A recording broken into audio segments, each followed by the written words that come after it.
What is up everyone, it is Sacred Saiyan here, welcoming you to the third episode of the series, What if Goku Black lost control of Goku's body?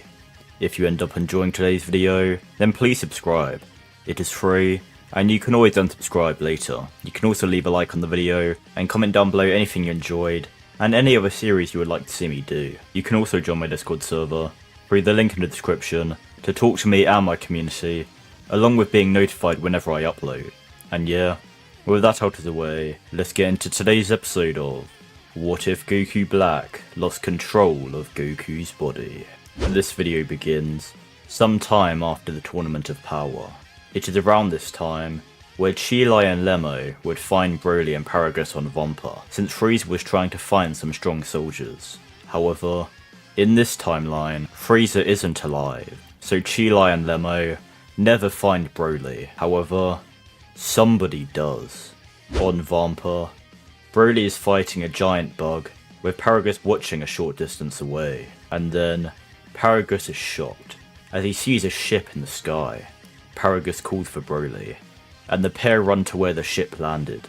Once they arrive, the ship doors open, and Cooler steps out with a giant smirk on his face. Finally, he may have found a suitable punching bag. We aren't going to see these characters for a while, as they won't be heading to Earth when Frieza does originally, so we're going to head to the events of the Moro arc. Also, to make things simpler, instead of referring to the present timeline Goku as present Goku, and the Goku whose body was stolen by Zamasu as future Goku, from here I'll just be calling the Goku from the present timeline Goku, and the other version of Goku I'll be calling Kakarot. But just know that anytime I say Kakarot, other characters in the series will still be calling him Goku. Well, besides Vegeta, since he just calls Goku Kakarot anyway. But anyway, now we are at the Moro arc, and Goku and Vegeta still meet up with the Galactic Patrol, and head to Namek in order to confront Moro. Kakarot will not be joining them here, as Beerus wants him to continue his training, which means events play out the same, and Vegeta heads to Yardrat to do his training, while Goku begins training with Meros to utilize Ultra Instinct. And while they are both doing their own training, Kakarot continues his training with Beerus, and both him and Beerus believe that Kakarot is on the cusp of something. He just needs a push. From here, things play out the same, until Whis, Beerus, Meros and Kakarot are all watching the battle against Moro, and Moro is winning, and it doesn't look like the Z Fighters are going to be able to overcome him. It's at this time, Meros and Kakarot want to head to Earth to help them. Kakarot high-kives the Capsule Corp. He would have teleported right next to the Z Fighters, but Moro created a barrier around the area, which prevented him from doing so. Meros then begins flying over to the battlefield, and Kakarot is about to do the same, but Chi-Chi and Goten then run out, and ask Kakarot what is going on. Kakarot is about to explain, but he then looks in the air, and sees a ship coming in to land. Kakarot then tells Chi-Chi and Goten to stay back, as the ship then lands in front of them, and Cooler, Broly, and Paragus all step out of the ship. Kakarot is confused. Are those Saiyans? And why does the person they are with look like Frieza? Cooler then introduces himself. He is the older brother of Frieza, and he's looking for the Saiyan who killed him. Kakarot says that he's looking at him, but unless Cooler wants to end up like his brother, he'll leave now. Kakarot has more important things to deal with right now. Cooler laughs, saying that there is nothing in the universe more important than himself, and he'll leave this planet, once Kakarot is dead of course. Cooler then tells Broly to attack, Broly rushing towards Kakarot, and Kakarot dodges 2 punches, before kicking Broly into the air. He can't keep the fight close to the ground, or they might destroy the surrounding area. Kakarot and Broly begin trading blows, Kakarot being impressed with Broly's strength, as he begins overpowering his base form. Kakarot knows he needs to finish this quickly, so he powers up to Super Saiyan Rose and begins pummeling Broly, but he's tougher than Kakarot 4. He just won't go down. Broly then gets enraged due to the constant assault, and powers up into Akari, evening the playing field as him and Kakarot go blow for blow, and Paragus is about to activate Broly's collar, but Cooler shoots a death beam through his back.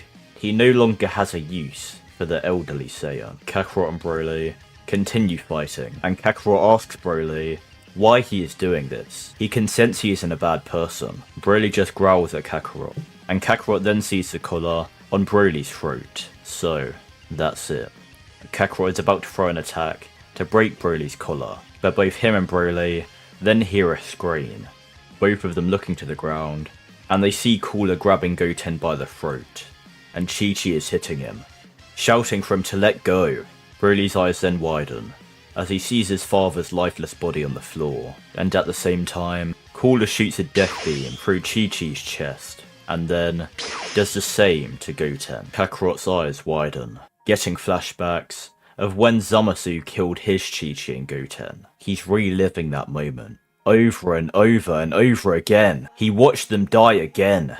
He wasn't strong enough to save them again. Both Kakarot and Broly then become enraged and have awakenings. Broly awakening Super Saiyan, while Kakarot awakens Ultra Ego. However, those two aren't the only ones to have an awakening. At the exact same time, Goku on the battlefield against Moro awakens Perfected Ultra Instinct. That's right, we have a triple, simultaneous Saiyan awakening.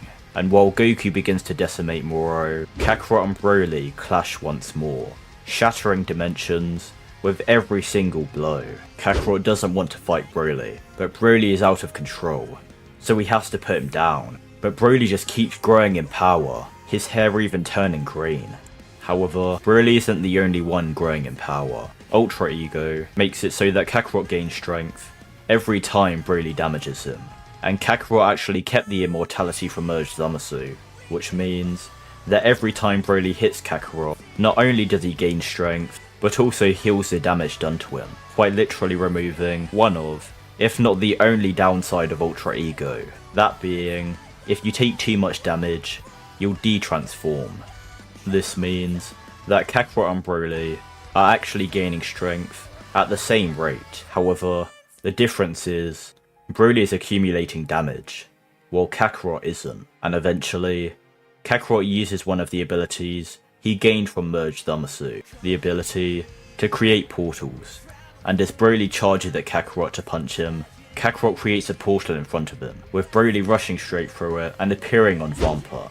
Kakarot just sends throughout the universe to find a planet which has remnants of Broly's ki, and since Vampa was his home for so long, that's where he ended up. Kakarot then looks down to Cooler smirking as he powers up into his golden form.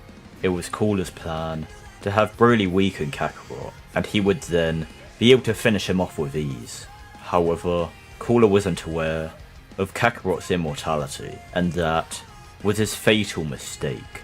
Kakarot Kaikai's in front of Cooler reacting and throwing a punch, but Goku takes the punch head on and then kicks Cooler in the chest, sending him flying, nearly crashing into the Capsule Corp building, but Kakarot then creates a portal behind Cooler, and another portal in a wasteland, leading to Cooler crushing into a mountain. Kakarot then Kaikai's to the wasteland, as Cooler gets out of the mountain, and the pair are about to continue their fight, but they both feel strange, like their energy is being drained. Moro's head then comes out of the planet, right behind Kakarot. Moro has now merged with the planet, and he senses these other strong warriors clashing against each other.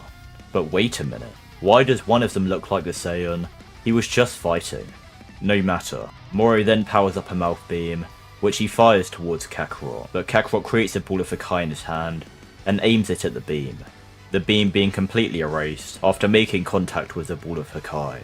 And as Kakarot is then about to rush at Moro, Moro's head goes back into the earth, and appears back on the battlefield against Ultra Instinct Goku. Back to the fight with Kakarot and Cooler, they begin trading blows, but Kakarot is just taking his time with Cooler. He wants him to feel the pain that he has caused. Cooler throws a punch, but Kakarot blocks, and then retaliates with 3 punches of his own. Cooler shoots a death beam, but Kakarot just allows it to hit him, healing the damage and growing stronger. Cooler doesn't understand it. Why won't Kakarot just die? But Kakarot has had enough of this, blitzing in front of Cooler and outstretching an arm. Cooler then looks terrified, as Kakarot says the one word which means certain death. Hakai.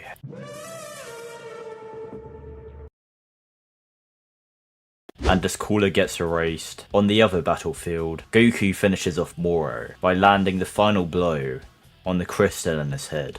And with that, both battles came to an end. Kakarot would revert to his base form and quickly gather the Dragon Balls, reviving Chi-Chi and Goten and pulling them into a hug, crying as he apologises for not saving them. And a short time later, Kakarot would Kai to Vampa, finding Broly who's calmed down, and he would bring Broly to Beerus's planet in order to teach him to control his anger. On Beerus's planet, they would meet up with Goku and Vegeta, and once Kakarot shows off Ultra Ego and explains the power of Broly, Vegeta is annoyed. Both Goku and Kakarot are so far ahead, and apparently this Broly guy is as well. He needs to find his own way of gaining power in order to surpass all of them. But we're going to find out what way that is in the next part, because we're going to end off this part here. Hopefully you guys enjoyed this video, and if you did, then make sure to like, subscribe, and comment down below what you enjoyed about this video, what you think will happen in the next part, and any other series you would like to see me do.